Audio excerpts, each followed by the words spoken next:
रेडिओवर गाणं सुरू होतं, मेरी छोटी सी उमरिया, मत बांधो मेरे सर पर विवाह की गठरिया. आणि तेवढ्यात आमची कामवाली बाई रमा आली.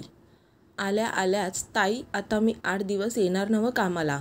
मी, का गं काय झालं, एकदम 8 दिवसाची सुट्टी? मला तर चक्करच यायला लागली.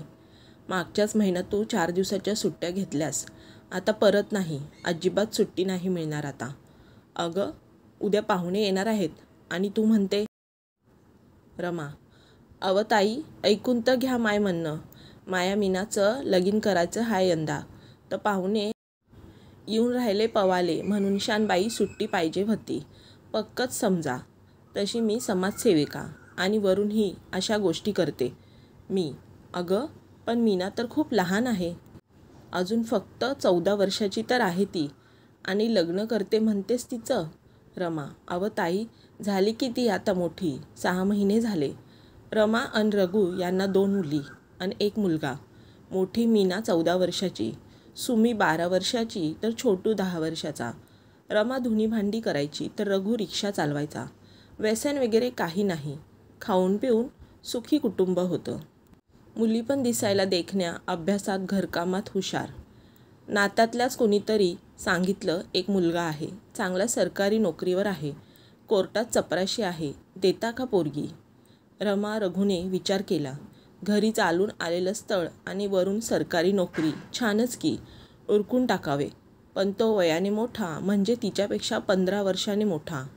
सरकारी नोकर म्हणजे एवढी वर्षे लागतातच हो, असं सांगून मीनाच्या आईवडिलांनी तयार केलं लग्नासाठी.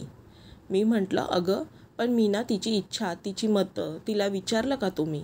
रमा, अव बाई तिले काय विचारायचं, आम्हाला समजते ना, रोज नव्या नव्या बातम्या ऐकतो, जीवले घाबरतो बघा.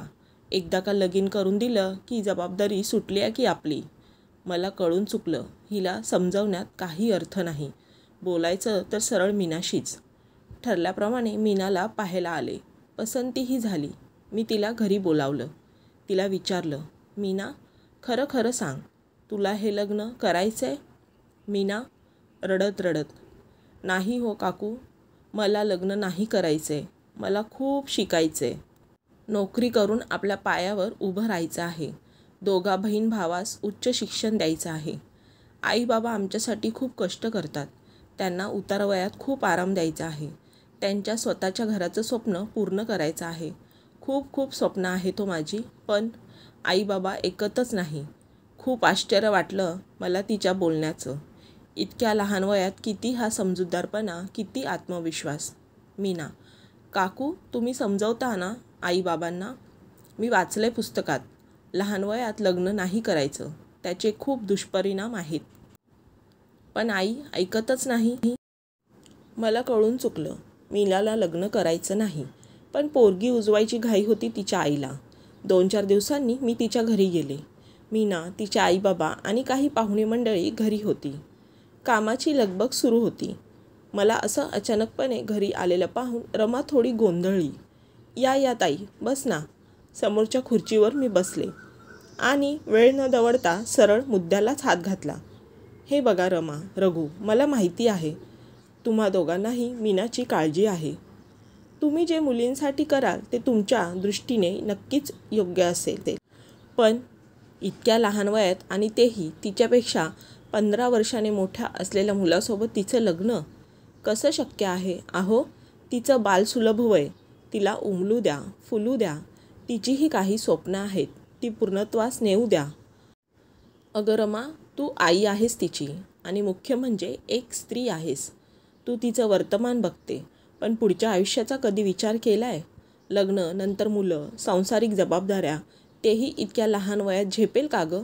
इतक्या लहान वयात तिला खेळण्या बागडण्याच्या वयात तिच्या कडेवर मूल असेल. कवळ्या वयात गर्भधारणा आरोग्याच्या दृष्टीने चांगली नाही गं. ती नुकतीच वयात आली आहे, खूप धोका असतो जीवाला. थोडी परिपक्वता येऊ दे तिच्यात. खूप हुशार आहे तुझी पोरगी. माझ्या परीने मी तिला बरंच समजावलं आणि थोडी आश्वासात होऊन घरी आले. विचार करतच झोपले. सकाळी सकाळी दाराची बेल वाजली. दार उघडले तर दारात रमा उभी. मी, अगं रमा तू? रमा, बाई माफ करा, चुकले मी फक्त आजचा विचार करत होते. पण तुम्ही डोळे उघडलेत आमचे. शिकवीन मी पोरासनी.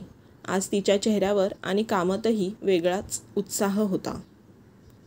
मित्रांनो, तुम्हाला आजची कथा आवडली असेल तर व्हिडिओला लाईक करा, जास्तीत जास्त शेअर करा आणि हो, तुम्ही माझ्या चॅनलवर नवीन असाल, अजून सबस्क्राईब केलं नसेल तर सबस्क्राईब करा आणि बाजूचे बेल बटन देखील प्रेस करा, म्हणजेच तुम्हाला माझ्या येणाऱ्या नवीन कथेचे नोटिफिकेशन मिळेल. चला तर मग पुन्हा भेटूयात अशाच एक नवीन कथेसह. व्हिडिओ पूर्ण पाहिल्याबद्दल धन्यवाद.